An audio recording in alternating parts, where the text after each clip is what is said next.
A very, very warm welcome to Chaps Many Cultures, episode number 178. And today we are talking about, we've had a bit of a theme of expatriatism here this week, and we're going to build on that. We're going to talk about the specific best ways, some of the best ways to get the absolute best value out of your local guide. Let's call them a local guide when you're preparing and getting the lay of the land of wherever you're going to.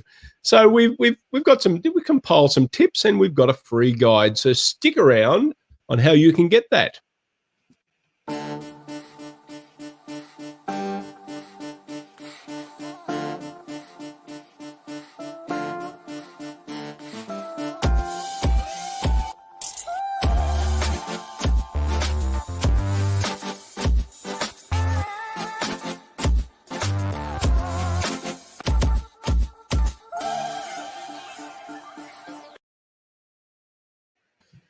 Yes, indeed. Welcome. How are you, sir? Welcome. Did you say that I needed guided? How dare you? Do you think I can't find my way? Welcome, everybody, to Chaps Many Cultures, the #1 daily show on the internet about the business of culture and the culture of business. And as such, also the business of doing business outside of your culture. That's what we've been talking about this week. So absolutely. I don't know, just the internet. I mean, I want you to lead me to a show even on prime time that does what we do. Yes, I think so. I'm still waiting for Conan O'Brien to call us. Yeah, I kind of had a bit of a flashback to the Seinfeld episodes of the pilots and coming up with a show about nothing. I think we need to kind of build our pitch to a TV network of some sort. Anyway, we digress. Seinfeld. Not sure what you're talking about. That must have been before I started watching television. Yeah, well, might have been before. Maybe you came to the States. It was before I came to the States. I watched Seinfeld back in. No, it's been. I know what Seinfeld is, but it aired such a long time ago. Back then I wasn't allowed. I was still so little, so you know. Oh yeah, right. That's right. Well, look, watch TV more late at night. Reruns are perfect. Yes. So anyway, we are talking about just doing business is one thing outside of your country. But of course, you're not going to hang out at the office all day. You've got to actually have somewhere to live. You've got to have a society to exist in, just as you do in your home country. But of course, doesn't mean that society you're living in looks, sounds, smells, acts, and interacts the way that you do so in your home country. So, of course, you need to probably do a little research, a little digging to see what it might be like, because in some cases it could be similar, in other cases it can be vitally different. And really, when it comes to certain aspects of what we're talking about today, that can have a real impact on your comfort and well-being. Wouldn't you say? Comfort and well-being. I think that is a great point to start at, because I had a cultural training session earlier today in my early morning, in the participants' afternoon, because they already relocated. So in these days of pandemic times, there are a lot of these cultural training programs happen over multiple sessions, and ideally we begin those sessions before the expatriate leaves, so while they're still in one location before they actually move to a new location. And today was our last session, and the participant has now moved to that new location, and she shared with me her first impressions of that new location, and her first day was not pleasant, not a single bit of it, which I hated to hear that, and it's sorry. I was sorry that she had that kind of experience. And she had let's say, a critical incident with a local delivery person. You know how goods and things and widgets are being shipped to our doorstep nowadays, because we don't have the freedom and the ability to go into retail stores as much as we used to. So she had a little bit of a hiccup there that bothered her a little bit. So knowing how to handle the lay of the land on day one is sometimes critical for your well-being, for your supply. She needed something shipped to her from the company. And it will also make in this case, a first impression of what life will be like in that new location, right? So she came right there to be quarantined, as you can imagine right now. So having somebody to be that guy or to be that support system that you can turn to for stuff like that, stuff, nuts and bolts stuff of a relocation, that is critically important. Wouldn't you agree? Yeah, absolutely. And we get to work with people culturally, so we can do this, as we say. It's we can do this virtually now. We've been able to adapt to, but it is common for expats to have the support of a person that's on the ground, to be a local that knows the community they're in, that they're moving to, some of the neighborhoods, some of the infrastructure that they might have to navigate. So this is where we're, and we've done some of that work. I haven't done a lot of that work, but it is, I think, a vitally important part of that aspect. And we don't necessarily get to work with those people directly. They are kind of supplied by another vendor or something like that. But we know that as we're talking with the clients, we're giving them a little bit of a checklist to prime them for the right questions to ask, because in the busyness of getting and packing your bags and getting the kids all set and all this kind of thing, then perhaps we turn up where I can imagine a scenario of turning up to a person like that, couldn't we? And going, well, look, and they're asking you, okay, so tell me what you want to know. And you kind of draw a blank. You go, well, I don't really know. You're the expert, of course. But of course, that expert doesn't know your needs, your wants, your desires, your wishes. And so being able to investing that little bit of time in being aware of what questions to ask relevant to you is going to be really helpful. Yeah. And I want to shout out my support to those local guides, however they are called, whatever their job titles are with different vendors. In our world, we often call them destination services agents or destination agents, relocation agents. There's multiple terms flying around depending on which vendor you're engaging with. And I've done this work many years ago. This is actually how I broke into this industry, because I was confronted with a company coming into a part of the world where I took up residence as a foreigner. And my experience as a foreigner living in that location qualified me to be a expert for those other new arrivals. So some would give it a little bit of a derogatory description, like you're doing babysitting for professional adults, or you're hand-holding somebody into a new location. Actually, I don't find anything wrong with these terms. I think exactly that is sometimes what is happening.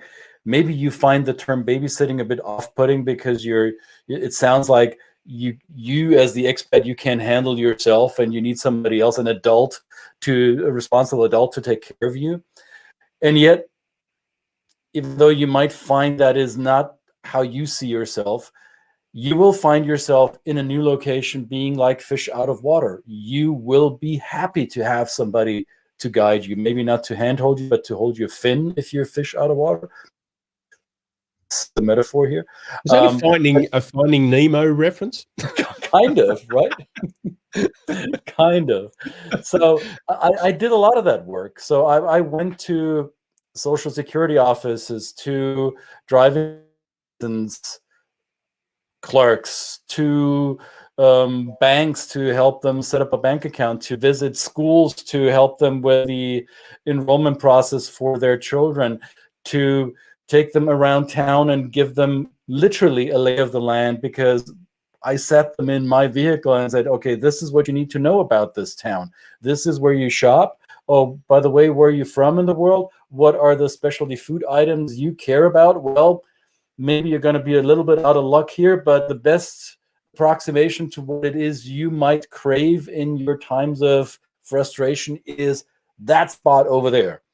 And so you show, basically you give them a tour almost. That's what we did often. We basically became tour guides who said, this is a great place to be, and these are a few things that you should know about this place.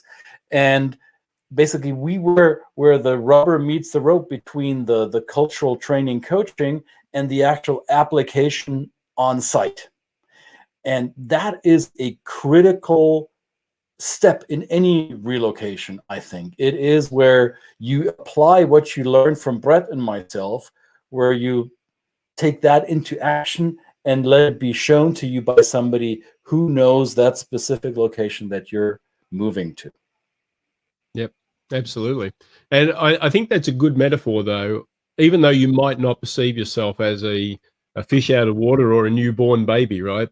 When you finally a lot of this experience of arriving in a new place, not even if it's not metaphorical, there is a logistical part of being like a newborn, because oftentimes you don't have, like example, the United States.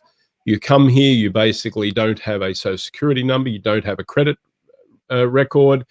You literally have just like you're coming out of the womb, and you don't have the regular kind of things that you're used to back in your home country, and you have to kind of know how to kind of establish yourself in those situations. So now there are a number of different topics, and as we alluded to in the opening, that there is a free resource we're going to give you a link to where you can go to. It's going to be our little kind of cheat sheet, our starter sheet to get you launched on thinking about the right questions to ask. And one thing would be getting around. Of course, what do you going from a place, for example, that might have a great infrastructure of public transport to a place that is fundamentally relying on cars? Does that impact how you navigate your surroundings? And of course, that's the answer to that. That's kind of a rhetorical question. Of course, the answer to that is yes. And so getting comfortable and changing your routine around the structure of the available transport is going to be very, very important. And also, let's take my country, for example. I turn up here in this country and we're driving on completely the other side of the road. Now that brings into aspects of rules of the road, the regulations, some of the things that you can do. Simple one, for example, here in the US, you're allowed to turn on a red light when you're going into a certain lane of traffic, unless the sign says you can't. In my country, it is the opposite. It is assumed that you can never go through a red light, no matter even if you are going into that stream of traffic, unless the sign says you can. These are small little things that cognitively, when we're in our own country, we just kind of maybe ignore. And so there's these little things that when you're starting your list of things, say, what are the important things? What may I do wrong? Now, you could probably talk your way out of a ticket that if you just kind of open up your mouth and tell people that you've just arrived in the country, or but why go through the hassle? I mean, I would say ask the questions, get informed. Yeah. And depending on where in the world you go, you may need to have a certain licensing process, whether you will drive yourself in that new location. Does your driving license from your previous locality, does that still have validity in that new location? Will authorities accept that as proof that you're able to operate a motorized vehicle? Remains to be seen, and there might be new rules, new exemptions that are constantly changing depending on what type of country you're going to or what type of country you're coming from. Interestingly enough, I learned during providing this service that depending on where in the United States somebody is locating to in Europe, their driving license will or will not be accepted, or depending on which country in the world you're coming into the United States, and the specific state may or may not have a bilateral agreement with the country of origin, whether their license is mutually accepted or not. Things that, yes, you may be able to find yourself online. Now, let's face it, you got other things to worry about in your relocation. Do you want to get into the minutia of all these little details? That's what your local resource agent is for. And I found that this work has shifted. More like 15, 20 years ago, people came less prepared into a new location. Now with millennials and even Gen Zs being part of the expatriate population, their reliance on digital information has skyrocketed compared to boomers and Xers. So they all carry their little gadget, their smart gadget with them, and say, well, done that, known that, did my research, I think I know about this.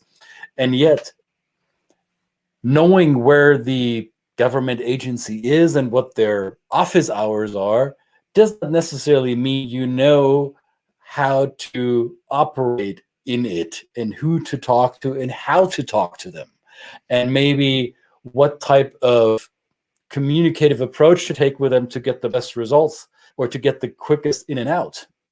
That's where your local resource person will be your best friend, because they know who to talk to. Maybe they actually know the person because they've done that job before, and they come in and say, hey, got a new person from abroad, you know the drill, let's work this out quickly.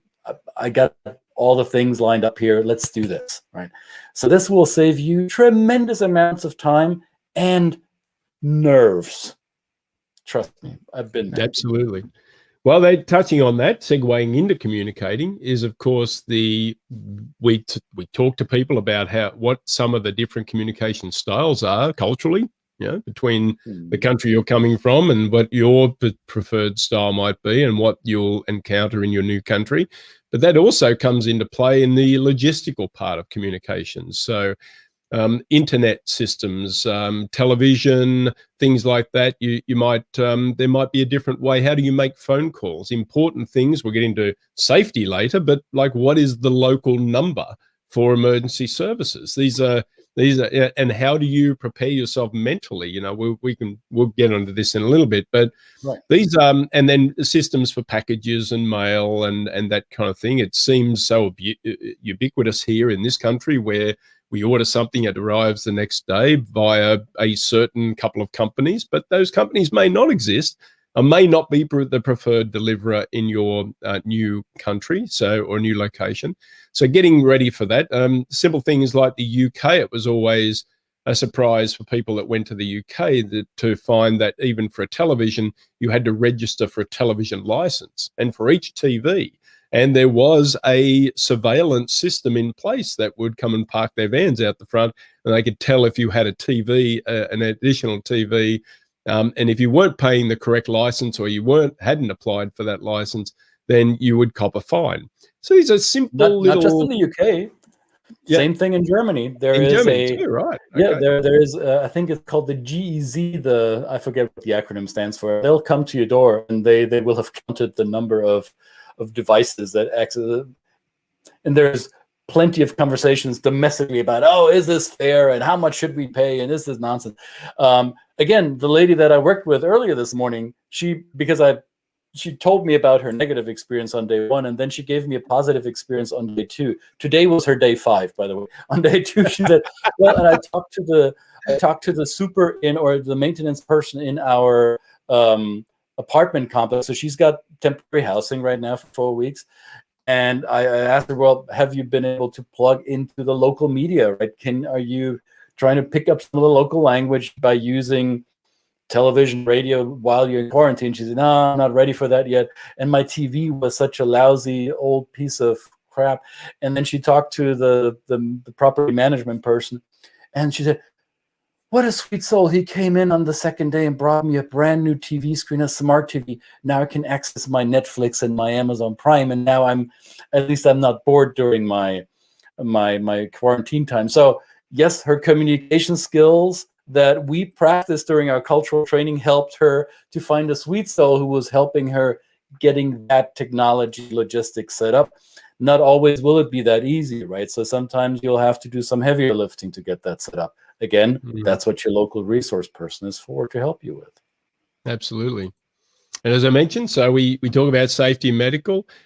Interesting that people that go to Australia are often asking about the dangers of the local animals, and I say, well, don't be afraid to get a sheet of easily identifiable spiders, right? And things that can hurt you, because the biggest ally for a doctor is a well-informed parent or caregiver that's able to identify the spider that you've been bitten by. That will go a long way to getting the right type of treatment, right? Now, in the US, one might argue that, well, you probably don't need to do that because in general, most of these animals are pretty harmless and they're not going to. But in Australia, this is a different situation. They're maybe much more not where you venomous. live, my friend. Maybe not in cold Chicago. Down here in the South where I live, there are venomous spiders that will kick your butt. Yeah. Brown recluse, black widow, hard to spot, and they're quick to run away. So, so yes, I think no matter where in the world you go, you will encounter wildlife or nature that may affect your physical well-being, and you may have a condition that you predisposes you to maybe an allergic shock or any other type of negative response. So notifying your resource person about that and letting them know what your concerns are will help them to point you to the best answer, the best resource that you need for such situations. And then, of course, that we talk about that first entry level to the system of the medical infrastructure, and that looks different in different countries. Right. The surprising part for some people in one part of the world is that you have a general practitioner or medical practitioner that is a family doctor style, and you go to them for everything, and then they refer to you to a specialist if they feel that they need to have something more specific looked at. In other countries, you bypass that general practitioner altogether. It's on you to actually do the research, kind of self-diagnose to a certain degree, that you've got a certain problem, go to a specialist and do that as the first part of the access to that healthcare. And then there's things about the review and awareness of the administration of the healthcare and the pitfalls that can befall somebody. I mean, and some of these are not just medical based, they're financially based. These can have a real impact and effect if you're not aware of the insurances you've got and things like that. So building a good level of information about what your coverage is, what your exposure is, and then going to your local resource person who obviously, as somebody who lives in the society, knows the best way, the fastest way to access. And then getting back to that number, it is oftentimes, I set up scenarios where we say, imagine that you're under stress, you've got a young child who's very, very sick or been bitten by something that you don't know, and they're struggling. Then at that time, our brain is kind of going into basic operational mode. And if you come from a country with this number in your head, 911 or 000, or you're going to the phone and you're finding yourself dialing this number so automatically and it's not working, and then realizing, well, hang on, I don't even know what the emergency number is. So, a simple thing like putting that big placard next to the phone and saying, emergency number is 911 or 000, whatever it is. Yeah. Knowing where the healthcare facilities are, I think that was very helpful for me when I first came into a new location. Yes, you may know where the hospital is, and your map on your phone will tell you that.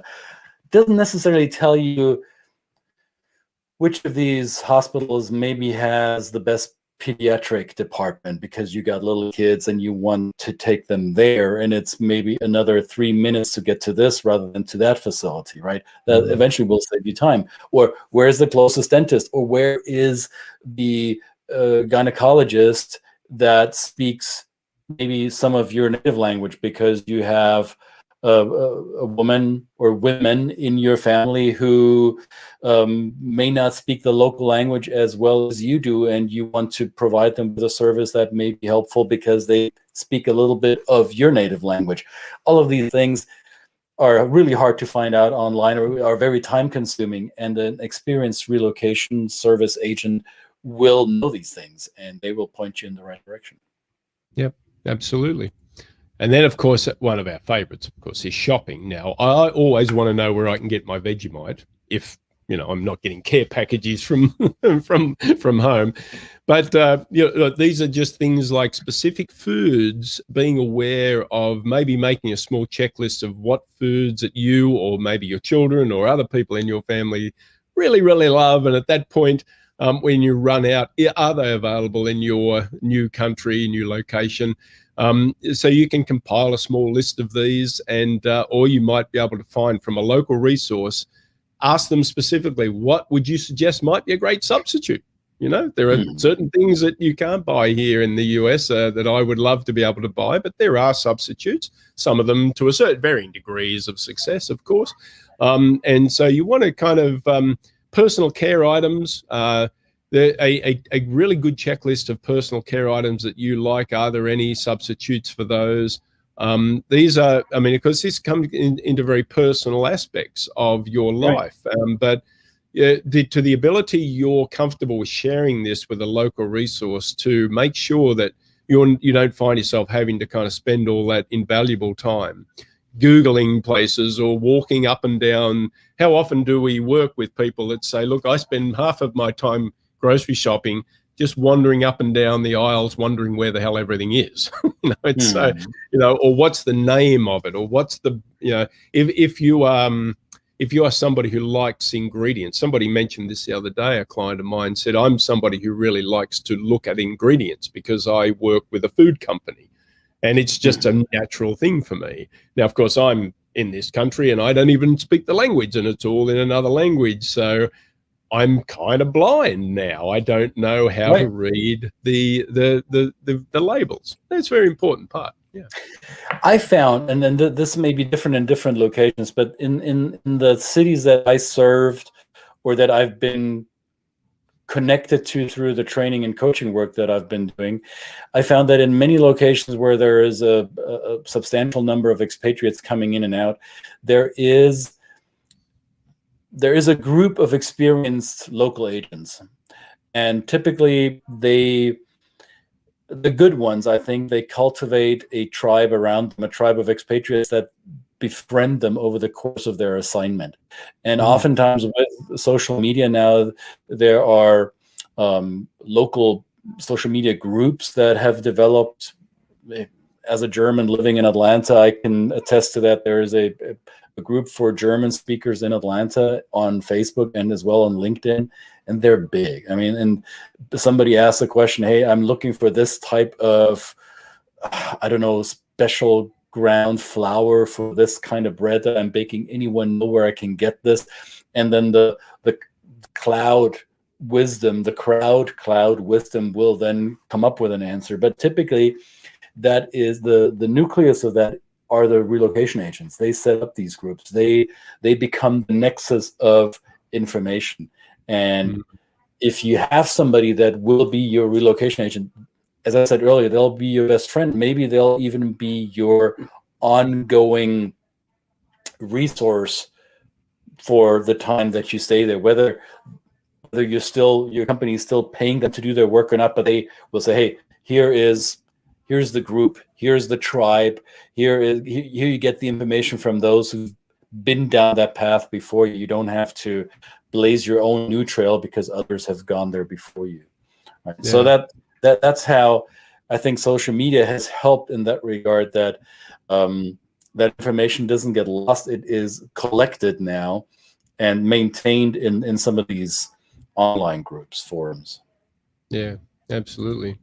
And we all know that we love and trust the government because they're always there to help us. And but maybe in another country, it might seem that they may be less able to or willing to. So, but is that the truth? Is it just basically the rules and the infrastructure that exist in that country that they're not empowered to do so? So great. Again, another really good point. Very important to talk to a local person.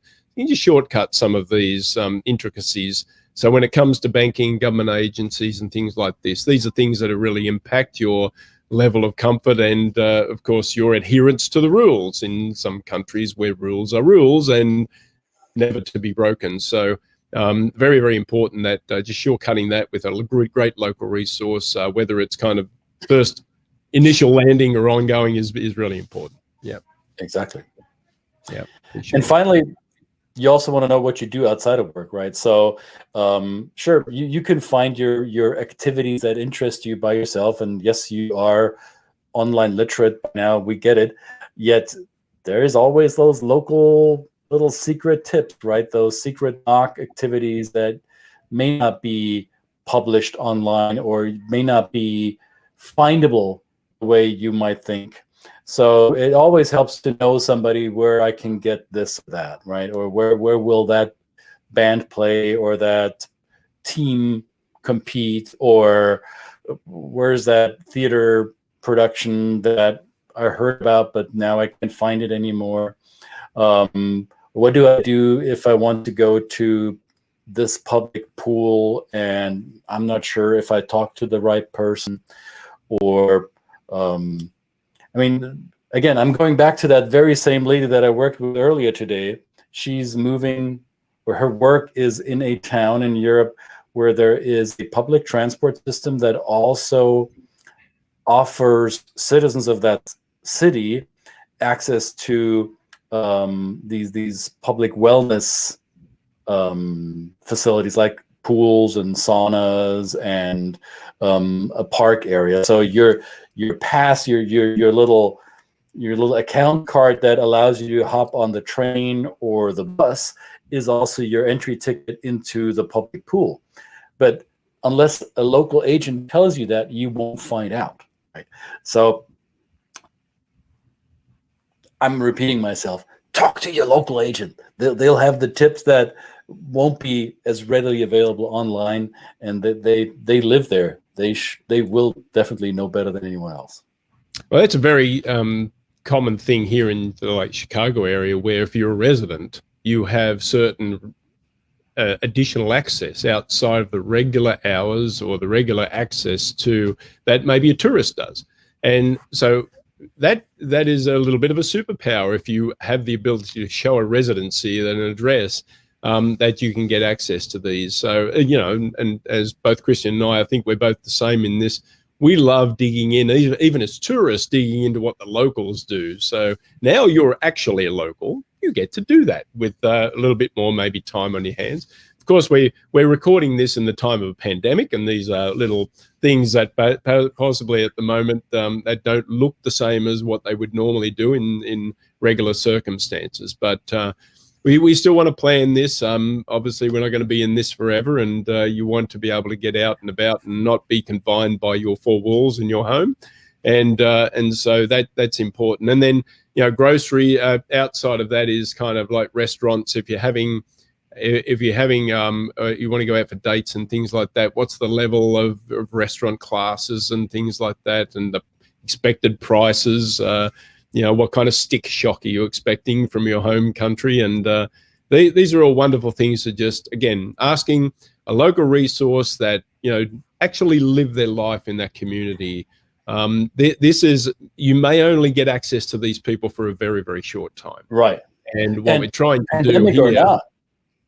Yeah, I mean, absolutely. it's happening still. I mean, the relocations that I've been accompanying lately, there is still a local resource person doing their work. They simply do it in pandemic type restrictions.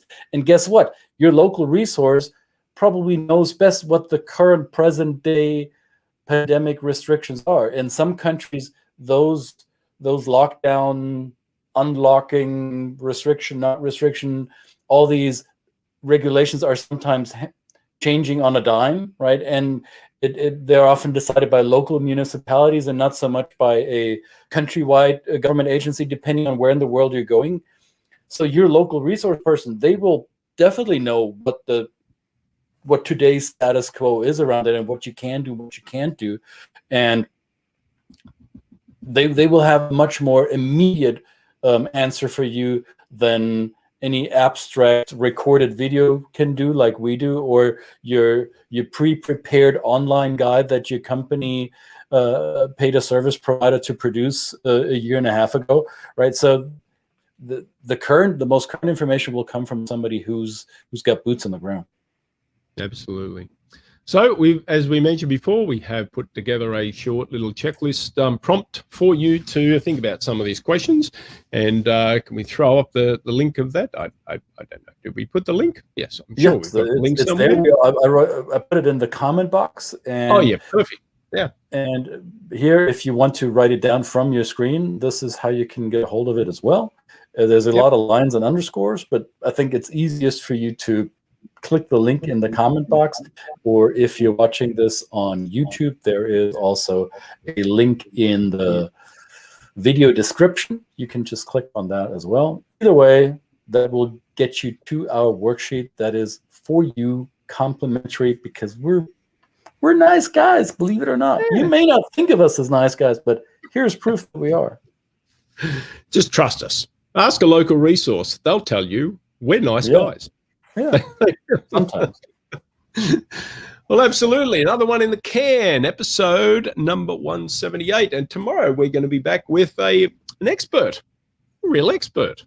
Well, not that we're not experts. Just us, a real expert.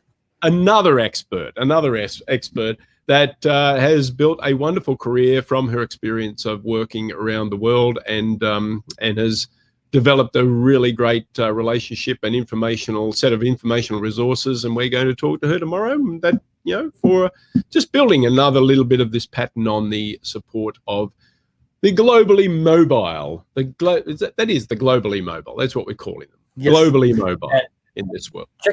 Check your channels that alert you to watch our program, because tomorrow's episode will be a bit sooner than today's. So you want to check your local channels, right? Make sure you are aware of it, and that it fits in your schedule. Or maybe you're just comfortable watching the replay, which is fine by us as well. Either way you come to us, we love you regardless. So thank you. This is another episode, Two Chaps, Many Cultures. We're out for today. We'll see you again tomorrow. Bye for now. See you guys.